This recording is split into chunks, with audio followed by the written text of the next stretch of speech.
question. If the government told you that you needed to get a microchip, not even if it was your choice, you needed to get a microchip implant with all of your health data on it, including vaccine information, vaccine passport information, would you do it, or what would you do? Would you revolt? Would you say absolutely not? We've got so many people here in the chat weighing in on it. I think overwhelmingly the answer is no.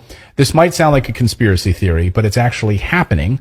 As far back as 2018, NPR had a report that said the microchips are about the size of a single grain of rice and were becoming so popular at the time that one of the main companies producing these microchips, producing them, reported difficulty keeping up with demand because people wanted them so much.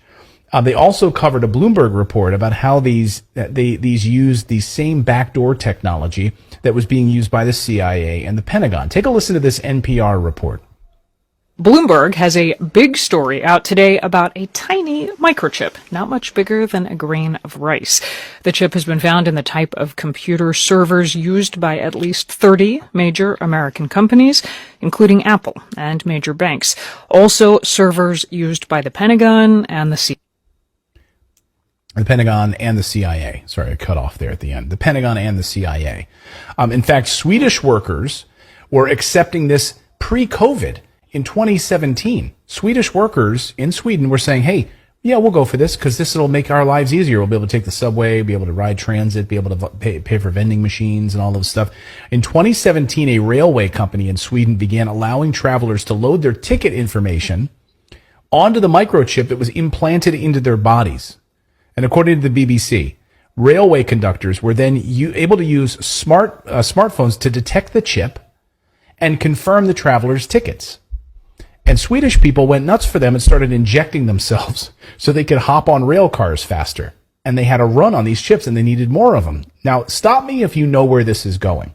Like railway, paying for transit tickets, that's one thing. But stop me if you know where this is going. Let's take a look at Newsweek. Here's their Newsweek's cover story.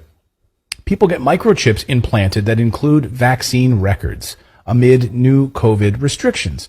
Now, at the time we did this story at the turn of the year, when people were saying, yeah, we want to have easier access to these vaccine passports, so we're going to inject them into our hands so that we can walk around, we can take flights easier, and it's going to be so much easier. And the wider trend of inserting the under-the-skin microchips contain personal information has developed over the past few years, gaining popularity in Sweden. People there began using the chips to gain access to their homes, offices, gyms, without any use of their handheld keys. So here is NBC News covering this story in Sweden on these microchips. Watch.